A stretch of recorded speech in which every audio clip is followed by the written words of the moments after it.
Welcome to Certified Credit's Talk Data to Me podcast, where our FCRA certified experts help you tackle the latest regulations, emerging trends, and unique challenges of the mortgage industry with an intuitive, people-first approach. And of course, data. Because your business is built on more than just a score. Visit certifiedcredit.com for more information. Certified Credit helps you hone your best practices from lead generation to post-closing QC and everything in between. This is Elizabeth Lang-Barton of Certified Credit's Talk Data to Me podcast. And joining me here today are two very special guests.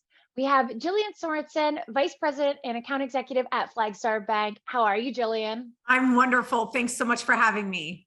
Thank you for being here. We also have joining us today, Nate Clear, the National Sales Manager of FirstFunding. How are you, Nate?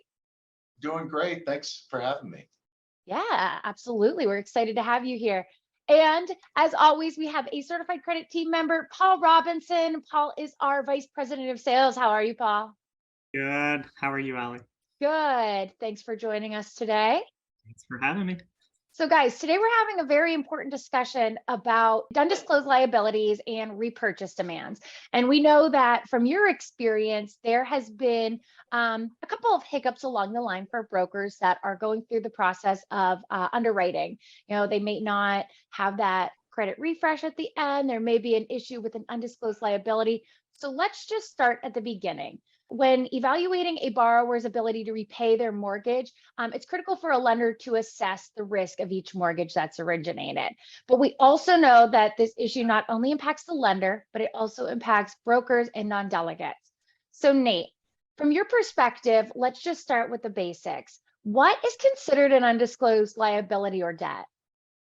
Yeah, it's pretty straightforward. It's inherent in the name.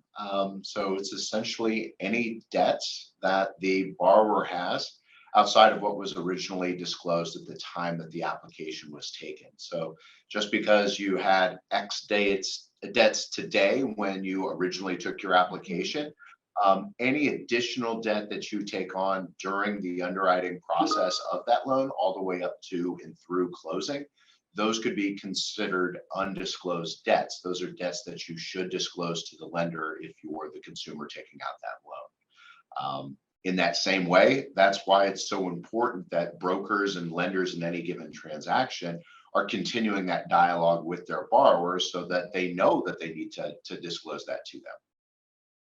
So what are some examples of what you would see come through as an undisclosed debt? Yeah, so generally what we see, and I'm certainly on the warehouse lending side, I work mostly with lenders, non-delegated correspondents. What we run into is maybe there's a credit refresh right before the closing occurs. And you know what? Certainly for first-time home buyers, right? They're getting ready, they're eager to close on that new home. And all of a sudden, right, I need to make sure that I have furniture to put into this new home. So what do? I run down to the furniture shop the week before I'm going to close, and oh my gosh, look, no interest for 2 years, and I've got a new $15,000 line. I can get my house fully furnished. That all seems well and good, but then the credit refresh happens before closing, and they go, oh my goodness, either you need to take some of this furniture back, or we need to pay this down pretty quick. Because what happens is that debt to income ratio may not still allow them to qualify for that originally intended product. And so now we're delaying closing, or we may not be able to get pensions, those kinds of things. And that seems to be something that pops up. For whatever reason, people decide after they're going to close, they're going to go on vacation, then they book airline tickets or whatever. There's just a whole slew of things that can not necessarily completely muck your credit up, but cause you to no longer qualify for that loan program. Certainly if we're kind of fitting that credit box. Yeah, I think, Jillian and I were talking about this and some of the challenges that she's seen throughout her experience, as well as some of the other professionals at Flagstar. And so, Jill, turning over to you, I think, we talked a little bit about how undisclosed liabilities are this leading cause of repurchase. And Nate, you hinted at that when you were talking about, hey, you might not qualify. So we're talking about when we get to that portion of the loan's been funded, And then there's that repurchase demand. It's probably neck and neck with the employment termination, whether it's voluntary or involuntary before closing. So Jill, in your experience, have you and other professionals you've worked with seen this impact brokers and non-delegated correspondents? Absolutely. Nate, I think, sees more on the front end, and I see more of them on the back end. Mm-hmm. And I can tell you that nothing turns an account executive's blood to ice quite like a repurchase email from, there's a department in our office that gets all of the agency repurchases. And so they send an email to the broker, the correspondent, that basically says, Freddie Mac has asked us to repurchase this loan. We've detected undisclosed debt. Can you please look into this and send us any relevant information so that we can fight this repurchase?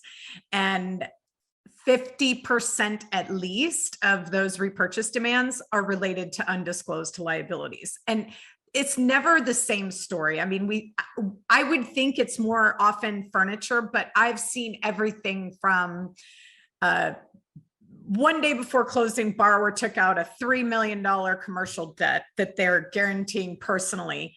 They didn't consider that consumer debt, so they didn't feel the need to disclose that to their LO. All the way down to, borrower pulls up to his closing in his brand new spanking Porsche, and he's all excited because he gets his new house today and he got his dream car, and everybody's just sitting there going, did you let your lender know? Yeah. I see it all, but it's easily 50% of repurchase demands is related to undisclosed